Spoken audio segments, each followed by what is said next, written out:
With database for state incentives for renewables and efficiency, DSIRE. Thank you, Chelsea. Thank you. Chelsea? Chelsea Conover is my name. Hi, thanks for having me today. As she said, I work for the database of state incentives for renewables and efficiency, and it's better known as DSIRE. Be careful when you type that in. I'm going to give you just kind of a brief overview of important state and local policies for renewable and energy efficiency.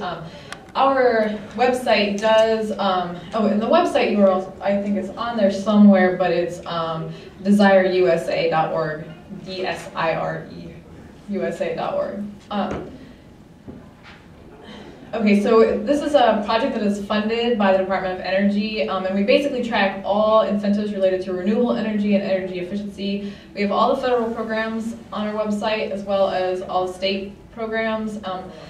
A lot of utility programs and some local programs. I'm in the process of adding a lot of the bigger cities into our database, but right now we just kind of have a sampling. So as you know, there's lots and lots of different types of policies that you can have directed at renewable or getting more renewable energy or energy efficiency. But I kind of wanted to summarize basic three types of strategies that we think about with renewable energy are to create goals that kind of gives, like, you know, a lot of states have these renewable portfolio standards to set goals for their states, and that kind of gives everybody, it kind of sets a standard and sets you on a path, sets your state on a path. So it's important to create goals, remove barriers, to have policies that remove barriers for implementing renewable energy or energy efficiency. And then the third type of policy we think of are incentives, basically to make those technologies cheaper. So you really can't attack this problem from one angle. You really have to have a suite of these policies to really get at the problem so that you can get more renewable energy or energy efficiency. The most successful states and cities have policies that attack it from all angles. So with that being said, I wanted to go over a few major policy types. The first one that I just mentioned, renewable portfolio standards, and also pair with that are energy efficiency resource standards. These are known as RPS and EARS or EAPS, depending on who you ask.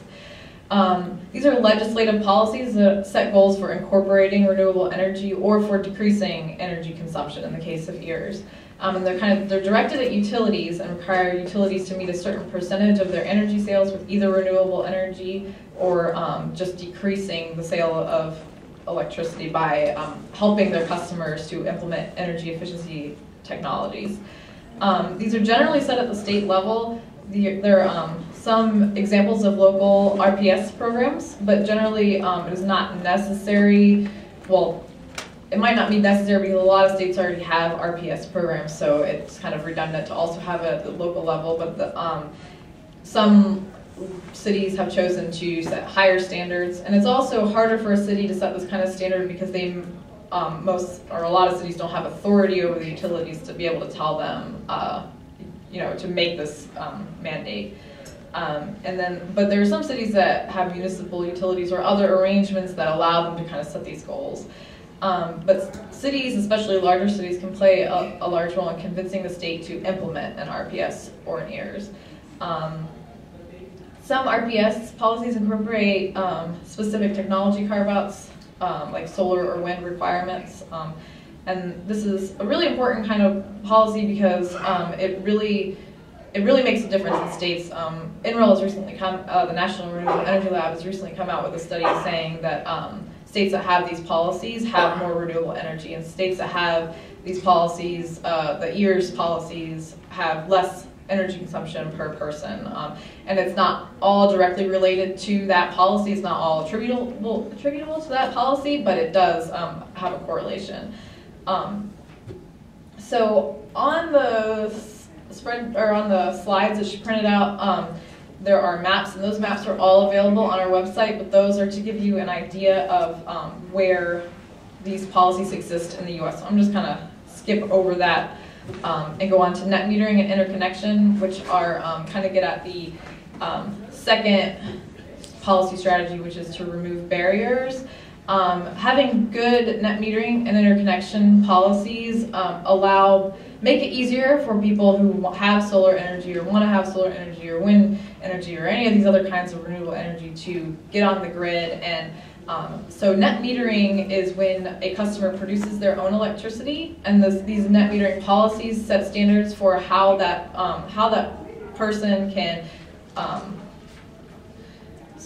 allows them to connect to the grid and meter the electricity both ways. So you're sending electricity back to the grid when you're making more energy than you're using, and then you're also still able to get energy when you're not, when the sun's not shining or when the wind's not blowing. And then interconnection standards set technical and procedural standards for how to connect to the grid.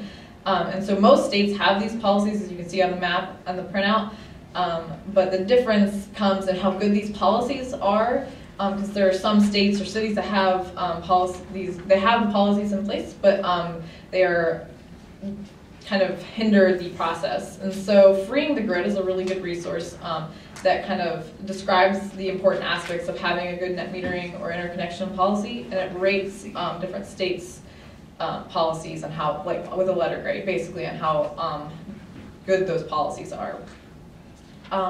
So the third kind of policy I wanted to talk about is PACE financing, which is a really good option for cities. It's kind of an up-and-coming policy. It stands for Property Assessed Clean Energy, and it's a local loan provided by the city that allows that. So say you put a solar panel on your house and you want to, the city will provide a loan for that, but the loan stays with the property, and that way, if you move, you don't end up continuing to pay for that loan for that solar panel you're no longer using because you don't live in that house anymore. So that's kind of the basics there. That policy has been kind of put on hold. In some places, there are some cities that are doing this very successfully, but it's a really good option for at a local level.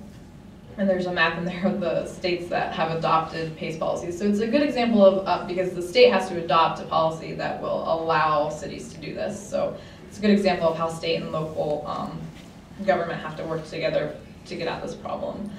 And there's also a list of some other important policies in that printout. So a couple examples of really forward-thinking states. New Jersey is our favorite example because it's kind of an unexpected leader in especially solar energy. They really jump-started their energy, their renewable energy industry by creating an RPS, and they've also coupled that with lots of incentive programs, sales tax incentives, and they have really good net metering and interconnection policies, and very good solar and wind access laws, which is not something I'll get into today, but something to look into.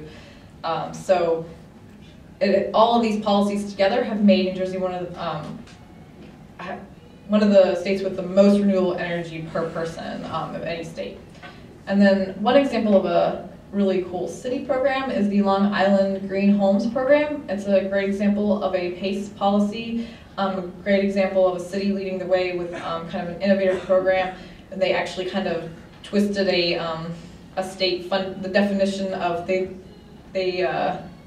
twisted the definition of waste so that they were able to use the solid waste fund to fund a program to get at energy efficiency. And the great thing about that program is that the energy efficiency improvements pay for the loan. So basically, you don't end up, the amount of money you save from not having to, spend that money on your utility bill, pay for the loan. So that's all I have time for. Thank you very much. Thank you, Chelsea. I didn't mean to